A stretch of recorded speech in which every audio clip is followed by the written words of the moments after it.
제가 시장 재직 때는 몰랐고요. 예. 그러니까 뭐 하위 직원이었으니까.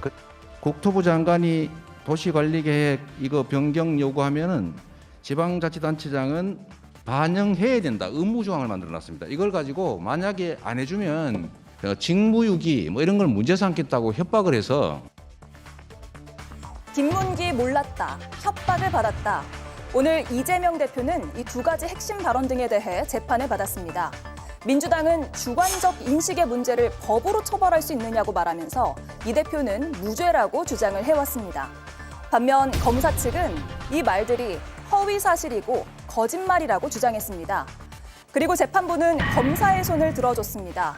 징역 1년, 집행유예 2년을 선고했습니다. 항소하게 될 것입니다. 기본적인 사실 인정부터 도저히 수긍하기 어려운 그런 결론입니다. 들으신 것처럼 이재명 대표는 항소하겠다고 예고했습니다. 네, 이재명 대표 민심과 역사의 법정을 언급했습니다. 1심 선고 뒤에 카메라 앞에 선 이재명 대표의 모습 보겠습니다. 오늘의 이 장면도 대한민국 현대사의 한 장면이 될 것입니다. 현실의 법정은 아직 2번 더 남아있고, 그리고 민심과 역사의 법정은 영원합니다. 항소하게 될 것입니다. 기본적인 사실 인정부터 도저히 수긍하기 어려운 그런 결론입니다. 우리 국민 여러분께서도 상식과 정의에 입각해서 판단해 보시면 충분히 결론에 이르실 수 있을 것입니다. 고맙습니다. 네, 민주당은 오후 5시부터 긴급 최고위원회의를 열어서 향후 대응책을 논의하고 있다고 합니다. 자, 오늘 선거에 대해서 각 당의 입장을 좀 정리해보죠. 먼저 민주당에서 어떻게 바라보고 있습니까? 글쎄 아직 당의 공식 입장이 나오진 않았습니다만 오늘 재판부의 결과는 당연히 존중을 해야 되겠습니다만 매우 아쉬운 결과가 아닐 수 없습니다. 그동안 민주당에서는 이재명 대표가 과연 이 인식의 영역을 얘기한 부분을 이렇게 유죄 취지로 선고를 받겠느냐 하는 부분에 있어서 법의 판단을 구한다라고 기다려봤습니다만 여전히 법의 심판이 그 민주당에게는 좀 불리한 다소 기대 밖의 결과가 나왔기 때문에 그 부분에 대해서는 좀 매우 아쉽다는 말씀을 드리고 싶고 법이 권위를 가지려면 모두에게 동등하게 공평하게 적용이 될 때 그것이 아마 법 적용에 있어서 법에 갖는 권위가 아닐까 싶은데 그런 부분들이 과연 지금 제대로 지켜지고 있는지 이런 부분도 한번 좀 따져봐야 될 부분이 있는 것 같고요. 네.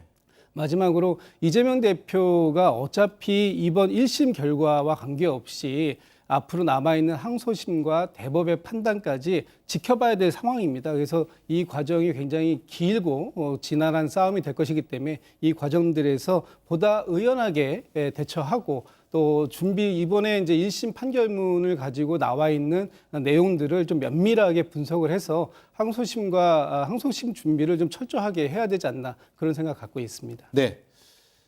국민의힘에서는 다양한 의견들이 나오긴 했는데 재판부의 경의를 표한다라는 입장을 냈죠. 네, 사법부가 오롯이 법리에 따라서 판결을 했다고 저희는 그렇게 보고 있고요.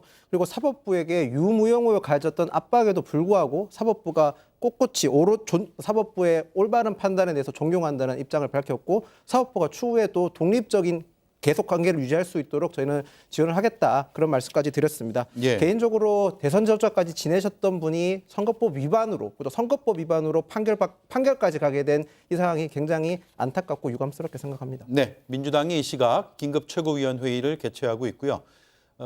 아마 비공개로 진행이 되기 때문에 향후에 브리핑이 예상이 되는데 내용이 나오면 바로 현장을 연결하도록 하겠습니다. 한가선 의원님. 네. 오늘 법원이 판단한 두 건 모두 이재명 당시 지사의 어떤 기억에 의존한 발언을 해석한 것일 텐데요. 이 발언이 당선되기 위해서 의도적으로 목적을 가지고 허위 사실을 공표한 것이냐에 대한 판단이었죠. 근데 지금까지 사례를 살펴봤을 때 악의적인 고의가 없거나 단순 착오, 말실수 같은 경우에는 무죄로 판결이 나는 경우도 많았습니다. 네. 그러니까 오늘의 판결은 의도성이 있다고 판단을 한 건데요. 이런 정도의 발언을 유죄 판결을 내린다면 윤석열 대통령이 후보자 당시에 뭐 예를 들어 우리 장모는 10원 한 장 누구한테 피해를 끼친 적이 없었다라는 발언 이런 것도 거짓으로 드러났고 김건희 여사가 도이치모터스 주가로 인해서 수익을 얻은 게 없다. 손해만 봤다. 이런 발언도 다 거짓으로 정황이 드러났지 않습니까? 이런 부분도 똑같이 조사를 하고 판결을 해야 되는 부분입니다. 대통령과 사법부가 한 몸으로 움직이는 것에 대한 국민들이 이제 지켜보고 있습니다. 그렇기 때문에 저는 눈치를 봐서라도 사실 100만 원 이하 벌금형 판결이 날 거라고 생각을 했는데요. 똑같은 잣대를 윤석열 대통령에게 댈 수 없다면 결국에 사법부는 그런 후폭풍을 맞이할 것이라고 생각합니다. 예. 자, 개혁신당 입장까지 들어볼까요? 예, 저희는 일단 사법부의 판단에 대해서 이래저래 토를 다는 것 자체는 그렇게 바람직하지는 않다고 생각합니다. 그 자체로 존중되어야 마땅합니다. 다만 저희 개혁신당의 입장에서는 좀 합리적인 판단이 아니었나라는 생각을 좀 합니다. 지금 쟁점으로 나오는 거짓말 크게 두 가지입니다. 고 김문기 씨와 골프를 친 것, 이것이 거짓말이었다. 그리고 백현동 용도 변경 관련해서 국토부가 협박을 해서 어쩔 수가 없었다라는 부분이 허위 사실이었다는 건데요. 네. 개인적으로 첫 번째 거야 뭐 큰 문제가 있으려니라는 생각은 개인적으로 좀 합니다만 두 번째 거짓말은 본인의 무죄 주장의 방어 차원을 좀 넘어서는 국민들에게 잘못된 판단을 줄 수 있는 부분이 있었다라는 생각을 하고요. 이 재판부의 판단을 존중해야 되는 이유는 단순히 이재명 대표에게 유죄를 내렸기 때문이 아니라요. 허위 사실을 일삼고 있는 정치인들 그리고 당선만 된다면 뭐 아무 일이라도 해도 된다라고 해왔던 그동안의 정치에 있었던 악습, 구태에 대한 경종을 울리는 판결이었다. 그래서 의미가 있다라고 생각을 합니다. 예. 자, 네 정당의 입장을 하나씩 들어봤고요. 이재명 대표는 줄곧 인지의 영역이다 이렇게 주장을 해왔습니다. 그리고 주관적인 부분이기 때문에 그것을 사실 여부를 발언한 것은 아니다. 허위 사실로 보기 어렵다고 했지만 그럼에도 불구하고 재판부는 일부분 허위 사실 공표 행위로 규정을 했어요. 그 부분에 대한 이제 항소심에서의 다툼은 또 있겠지만 어떤 논리로 방어를 할 거라고 보세요, 향후에? 일단 오늘 크게 쟁점은 세 가지였던 것 같습니다. 첫 번째가 김문기 씨를 알았느냐 몰랐느냐. 이 점에 예. 대해서는 이제 일부 무죄가 나왔죠. 두 번째는 골프를 안 쳤다고 했는데 골프를 쳤다. 이것을 이제 유죄로 본 겁니다. 네. 이것이 이제 김문기 씨와 관련된 부분에 있어서 일부 유죄, 일부 유죄 부분이 나왔던 것이고요. 이제 마지막으로 백현동 부분에 대해서 국토부로부터의 압박, 압력 이것을 협박으로 느꼈느냐 하는 부분인데 이 부분에 대해서는 허위사실 공표죄를 법원은 인정을 했죠. 근데 이 건에 대해서 제가 볼 때는 그 김문기 씨 사례와 마찬가지로 어떤 인식의 부분에 대한 부분이 있습니다. 특히 이 허위 공표죄가 행위라는 것을 중심으로 죄의 유무죄를 판단한다면 제3자에 의한 행위, 그것이 이제 국토부의 행위였고 네. 그 국토부의 행위를 이재명 대표는 어떻게 인식으로 받아들였느냐 하는 부분이기 때문에 이 부분에 있어서는 다툼의 여지가 여전히 존재할 수 있다 이렇게 보여져서 2심에서는 아마 이 부분을 중점적으로 법리 논쟁으로 끌고 가지 않을까라고 판단해 봅니다. 네. 이 인식이냐 아니냐, 주관이냐 아니냐 이런 부분은 1심에서도 충분히 다뤄졌다고 보세요? 네, 저는 뭐 이번 재판이 원래 선거법 같은 경우는 6개월 이내 판결이 나야 되는데 불구하고 1심 자체가 굉장히 오래 걸렸지 않습니까? 그 말인즉슨 다룰 수 있는 쟁점이 될 만한 사항은 다 다뤘다고 봅니다. 그리고 저는 드는 생각이 민주당 분들이 항상 하시는 말 보면 고 김문기 씨에 대해서는 여러 가지 말씀들이 많지만 백현동 사건 관련돼 가지고는 큰 말씀이 없으세요. 그 말인즉슨 백현동 사건에서만큼은 명백하게 방어 논리가 부족하다고 저는 봅니다. 예. 특히 이재명 대표가 성남시 국감장에서 판넬까지 들고 와서 협박이라는 단어를 분명히 썼습니다. 그리고 재판 과정에서 심판 과정에서 보면 분명히 증인들이 나와서 성남시 공무원들, 국토부 공무원들이 나와서 전부 다 그런 압박이나 협박 같은 건 없었다는 점을 분명히 밝혔기 때문에 이 부분에 있어서만큼은 적어도 뭐 고 김문기 씨에 관해서는 인지의 영역이라 치더라도 백현동 사건에만큼만 있어서만큼은 적어도 이재명 대표가 어떠한 변명도 할 수 없는 게 맞다라는 게 맞기 때문에 법원은 또 이번 판결을 내렸다고 저는 그렇게 보고 있습니다. 네. 1심 판결에 대해서 한동훈 대표의 입장도 나왔거든요. 판사 겁박 무력 시위에도 불구하고 법의 판단에 따른 사법부의 결정을 존중하고 경의를 표합니다라는 글을 페이스북에 올렸고요. 국민의힘 추경호 원내대표 기자들 만나서 이렇게 이야기를 했습니다. 들어보시죠. 사법부의 결정에 경의를 표합니다. 대한민국의 정의가 살아있다는 것을 보여주었습니다. 1심 판결이 오래 지연되어 온 만큼 사법부는 조속히 재판을 매듭지어 줄 것을 당부드립니다. 이제 이재명 대표와 민주당은 이 대표 무죄와 방탄을 위한 무력 시위와 선동 정치를 중단하고 지금이라도 비겁한 거짓말에 대해 사죄하길 바랍니다.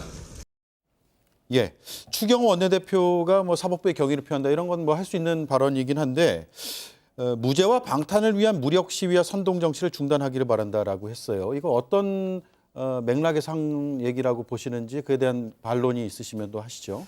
예, 뭐 추경호 대표나 한동훈 대표께서 뭐 정의가 살아있는 것을 보여줬다 이런 말씀을 하시는데 다른 분들은 이런 말씀 하셔도 아마 국민의힘에서 이런 말씀을 하시긴 좀 어렵지 않을까 좀 생각합니다.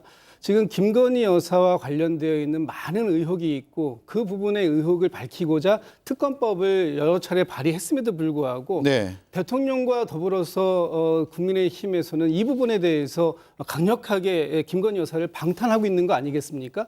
어떻게 보면은 사법의 심판대조차도 올려보지 않겠다라고 하는 것이 김건희 여사에 대한 이 특검 거부 행위인데 예. 이 부분에 대해서 정의가 살아있는데 이 정의는 무슨 정의를 얘기하는 겁니까? 한쪽으로 한눈을 감고 있는 정의가 될 수 있을까라는 생각을 안 할 수 없고요. 지금 국민의힘에서 이 뭐 특검을 받지 않는 거 그런 부분들에 대해서 말씀하시는데 민주당이나 뭐 조국혁신당에서 내일 장외 집회를 계획하고 있는 것은 이재명 대표의 방탄을 위해서가 아니라 김건희 여사에 대한 각종 의혹을 해소하기 위한 특검을 촉구하기 위한 것입니다. 이 부분에 대한 부분을 좀 명확하게 인식하고 말씀을 해주시면 좋겠다 이런 생각합니다. 예. 자, 이재명 대표 항소하겠다고 하면서 기본적인 사실 인정부터 도저히 수긍하기 어렵다라고 재판부의 판단을 거의 이제 인정 안 하겠다라는 입장을 냈거든요. 저는 당연히 뭐 저런 말을 당연히 자기의 방어권을 위해서 저렇게 할 수 있는 말은 당연하다고 생각합니다. 그리고 뭐 3심제는 국민의 기본권이니까 당연히 할 수 있는 말이라고 생각도 하는데요. 그런데 이번에 판결을 보면 고 김문기 씨에 대해서 이재명 대표가 몰랐다는 거에 대해서 완벽하게 그걸 인정해 준 건 아닙니다. 인지의 영역이라는 부분이라는 거죠. 법원 판결에 나왔으면 전 적어도 이재명 대표께서 고 김문기 씨에 대한 사죄, 유족에 대한 사죄부터 먼저 하는 게 맞지 않나는 생각을 했습니다. 이거는 정치의 영역을 떠나서 어쨌든 본인의 하위 직원이었다고 주장하지만 어쨌든 본인의 직원이 목숨을 잃었던 사건이고 그 사건에 대해서 유죄 판결이 나왔는데 거기에 대한 어떤 입장도 없이 본인의 억울함만 강조하고 재판 판결을 전면을 부정하는 모습은 전 결코 바람직한 모습이 아니라고 생각합니다. 네, 알겠습니다. 이재명 대표 오늘 아침 최고위원 회의부터 1심 선고까지 이어지는 좀 긴 일정들이 있었는데 저희가 짤막한 영상으로 준비했습니다. 일단 보겠습니다.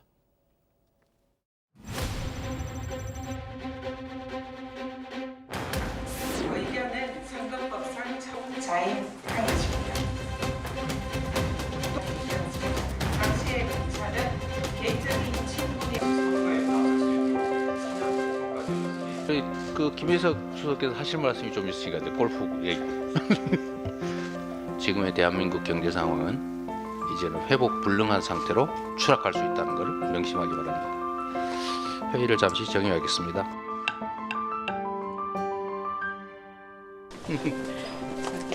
뭘 또 하시려고?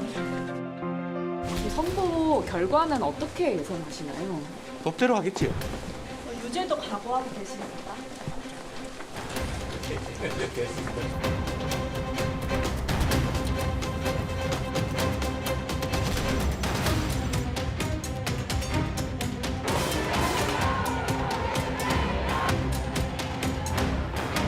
대표님 4개의 재판 중에 첫 선고입니다. 한 말씀만 부탁드리겠습니다. 대표님 2년 2개월. 결과 어떻게 예상하십니까?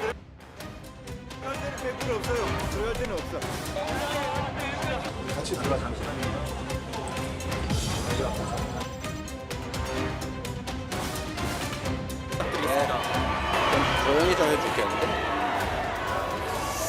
네, 오늘의 이 장면도 대한민국 현대사의 한 장면이 될 것입니다.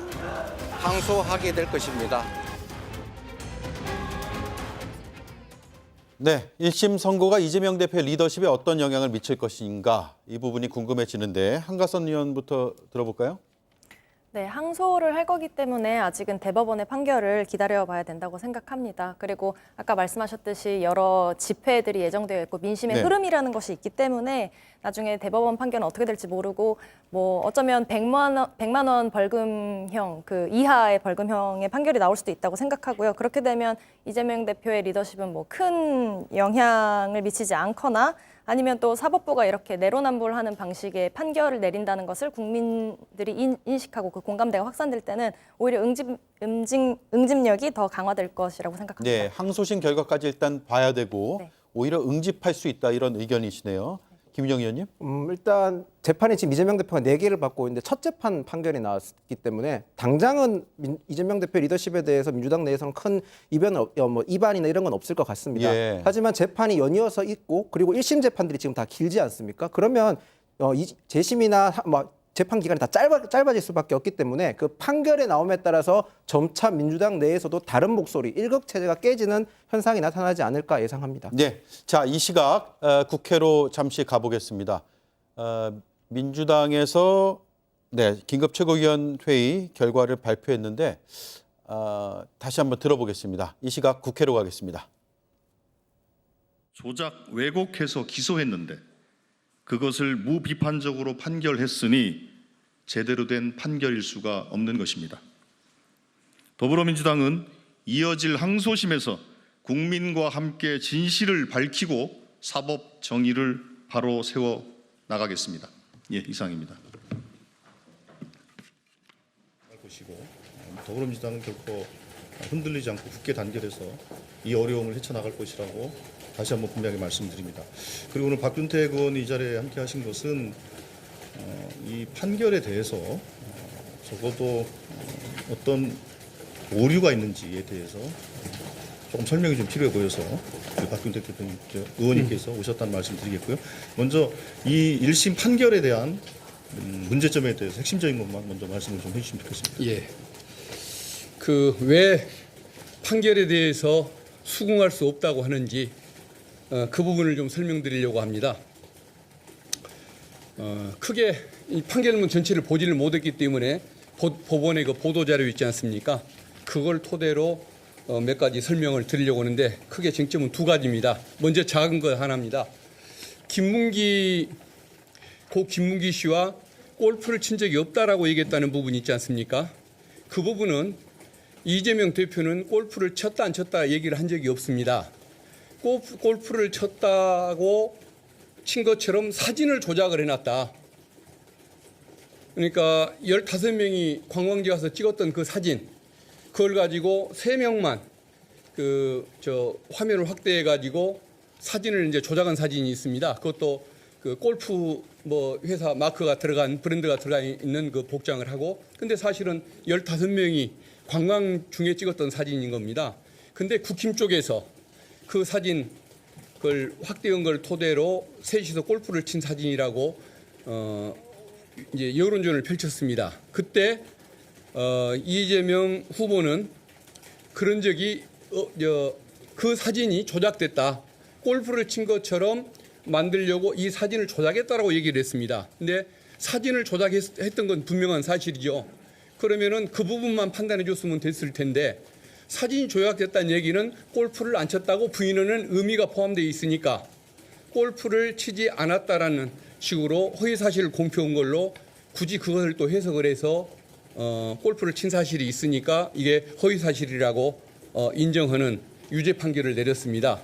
그래서 그 부분이 발언의 그 의미까지 기억해내서 허위사실을 공표한 걸로 해석을 했으니까 그 부분을 하나가 동의할 수가 없다는 것이고, 이제 또 중요한 것은 백현동에 관한 용도 변경 과정에 관한 것입니다.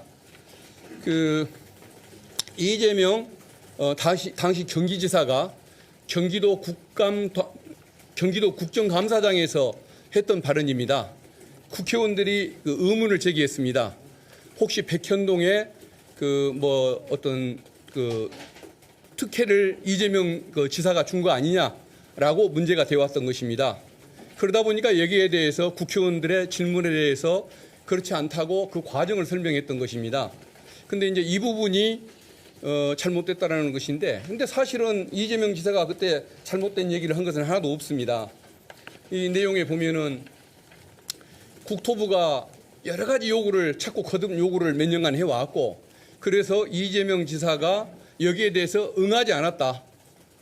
법적인 의무가 있음에도 불구하고 아이디어를 내 가지고 받아줘라고 돼 있지 다 받아줘란 얘기, 그대로 받아줘란 얘기가 있지는 않으니까 일부만 받아주는 방식으로 해서 이걸 피해 나가자라고 해서 이게 받아주지 않는 형식으로 해서 거부를 했던 과정을 설명해 줬던 것이지, 법적인 요구 때문에 해줬다라고 얘기한 적은 없습니다. 그렇기 때문에 이 부분을 수긍할 수가 없는 것이죠. 그리고 또 하나는 협박을 했다는 부분이 사실은 이제 계속 거듭적인 요구로 심적인 압박을 줬던 것, 이것이 분명히 과장된 표현이거나 또 정확치 못한 표현일 수는 있겠지만은 이게 근거 없는 얘기를 한 것도 아니고, 그리고 심적인 압박의 상황이 있었다는 걸 표현한 것이기 때문에 문제가 안 되는 걸로 보여집니다. 그리고 용도 변경과 관련해서 법에 4개의 법에 분명히 중앙정부의 요청에 협조할 의무를 법이 규정을 하고 있습니다. 근데 이것을 의무가 없다라고 얘기할 수가 있겠습니까? 그래서 결국은 검사는 이재명 경기지사가 하지도 않았던 말을 왜곡을 해서 기소를 했고, 법원은 또 그 부분을 시정하기 위한 노력 없이 그걸 그대로 받아들여서 유죄를 했기 때문에 수긍을 할 수가 없다는 것입니다. 그리고 이제 부수적으로는 국회 증언감정법에 따르면 국정감사 과정에서 진술한 부분, 이 부분에 대해서는 그 법 외에 국회에서 책임을 지지 않는다라고 면책 조항을 두고 있습니다. 근데 이재명 지사가 묻지도 않은 말을 하면서 거짓말을 했기 때문에 면책 조항이 적용되지 않는다라고 하는데, 이게 당시 경기도 국감장에서 나왔던 속기록입니다. 여기를 보면 경기도 국감장. 네, 이 시각 국회의 모습 보셨습니다. 박균택 의원이 법원의 판단의 부당함을 주장하고 있습니다. 일단 민주당은 1심은 명백한 정치 판결이고 유감이라고 주장을 했고요. 윤석열 정권의 정적 말살 시도에 판결로 화답했다라고 주장을 했습니다. 그리고 민주당은 조작 왜곡으로 기소가 됐는데 무비판적으로 법원이 판결했다는 점도 주장을 했고, 또 이재명 대표는 골프를 쳤다 안 쳤다라고 말을 한 적이 없음에도 불구하고 검찰이 15명의 사진을 3명만 나오게 조작을 했다. 그리고 마치 골프를 친 것처럼 사진을 조작했기 때문에 동의할 수가 없다. 이런 취지의 주장도 내놨습니다. 김진욱 의원이 좀 정리해 주실까요? 예, 사실상 지금 민주당에서 이제 발표한 내용을 보면 오늘 1심 판결에 대해서 수용하기가 어렵다, 이런 표현이고요. 앞으로 잘 준비해서 2심에서 지금 이제 박균택 의원이 2가지 사안에 대해서 아주 이제 좀 구체적으로 지금 설명을 하고 있는데, 저런 부분들을 새롭게 이제 법리 논쟁을 통해서 무죄 취지를 더 다투어 나가겠다, 이런 것 같습니다. 지금 이제 항소심, 어차피 이 사안은 항소심을 거쳐서 대법까지 가야 할 사안이기 때문에 네. 지금 이제 단기간에 어떤 판단을 구할 건 아닌 것 같고요. 어떤 여론을 통해서 앞으로 지금 왜 이 부분이 민주당은 또 특히 이재명 대표는 무죄를 주장하는가 하는 부분들에 대해서 더 많은 홍보가 필요하다, 이런 쪽으로 해석하는 것이 좋을 것 같습니다. 네, 김성열 의원님. 네. 공직선거법 사건 보통 1심 6개월 내에 이뤄지고 네. 지금 좀 늦어지긴 했지만 네네. 2심, 3심까지 합치면 2심 3개월, 3심 3개월 이 정도로 보통 결과가 나오죠. 이게 공직선거법에 나와 있는 내용이에요. 이렇게 좀 해달라라고. 그래서 공직선거법 270조에 보면은 1심은 공소 제기 후 6개월 이내, 그리고 2심, 3심은 각각 3개월 이내 좀 해달라라는 내용이고 또 대법원, 법원행정처에서 올해 7월하고 10월에 각급 법원과 재판부에다가 이 270조를 좀 준수해달라라고 얘기를 했던 상황입니다. 그래서 2심은 제가 보기에 3개월 이내의 가능성이 높아요. 나올. 왜냐하면 또 국민적 관심이 워낙 높은 사안이기 때문에 또 그렇게 할 수밖에 없는 상황이라고 저는 판단이 좀 되는데요. 문제는 이게 지금 해명을 들었습니다만 저런 식으로 해명하시면은 2심에서도 제가 보기에 큰 반대는 없을 것 같아요. 지금 왜냐하면은 뭐 여러 가지 해명이 있었습니다만 제가 보기에는 법원에서 이번에 분명히 다 재판부에서 지금 하신 해명에 대해서 다 반박을 한 거거든요. 네. 저 정도 해명을 가지고 재판부에 다시 들어가면은 제가 보기에 감형도 쉽지 않다. 전략을 좀 다시 짜셔야 될 것이다. 이런 생각이 좀 듭니다. 예. 자, 김영희 의원님 아까 말씀하시다가 좀 끊겼는데 계속 하시죠. 저는 일단 그리고 드는 생각이 그리고 이제 판결 보면 뭐 민주당에서 아까 지금 해명을 보면 2심에서도 뭔가 좀 다른 게 반전을 노린다고 하는데 지금 저 김상열 위원님이 동의하는 게 크게 달라진 변론 논리가 없습니다. 지금 무슨 말이냐면 2015년 대법원에서 1심 판결에 대해서 사정 변경, 특별한 사정 변경이 없으면 2심은 그대로 유지하라는 1심의 판결을 존중하라는 대법원 판례가 있었습니다. 예. 그렇기 때문에 지금 나올 증인들 다 증인들에 대해서 신문이 다 끝났고 증거도 나올 게 다 나왔고 1심 기간이 길었기 때문에 저런 변명을 한다면 2심 판결 역시 큰 변화가 없을 걸로 저는 예상을 합니다. 예, 기존의 1심에서 충분히 다 주장을 했던 내용이다라는 의견들이 있는데 그럼에도 불구하고 같은 논리와 더불어서 방어 논리들이 더 보태지겠죠. 그렇게 되겠죠. 그렇지만 지금 말씀 주셨던 것처럼 기존의 논리들이 충분하게 법원에서 판단받지 못한 부분이 있다라는 점도 다시 한번 얘기를 하고 싶은 거예요. 그러니까 새로운 논리뿐만 아니라 기존의 논리도 받아들여지지 않은 이유가 무엇인가 하는 부분에 대해서는 명확하게 한번 판단을 해봐야 될 것 같고 거기에 보충되는 논리들도 충분히 지금 이제 만들어서 준비해야 할 필요성이 생겼다. 뭐 그렇게 보는 것이죠. 네, 조국 혁신당도 한 말씀 하고 넘어갈게요. 네, 뭐 비슷한 의견인 것 같은데 결국에는 이제 논리를 더 보강해가지고 판결을 이제 기다리겠지만 애초에 이 판결 자체가 굉장히 어떠한 표적 수사와 내로남불식 기소였다고 생각을 하기 때문에 앞으로 여러 민심의 흐름에 또 반영을 해가지고 이런 대법원 판결이 또 축소될 수 있다고 생각합니다. 네, 자 민주당은 어쨌든 법원의 판결을 일체 수용할 수 없다는 입장을 밝혔습니다. 항소심에서 다시 한번 다투겠지만 기존 1심 판결에서 유죄가 났던 그 법리도 인정하지 않겠다는 입장을 조금 전 발표를 했습니다. 상당 시간 또 치열하게 토론이 이어질 것 같습니다. 자, 첫 번째 이슈 여기까지 하고요.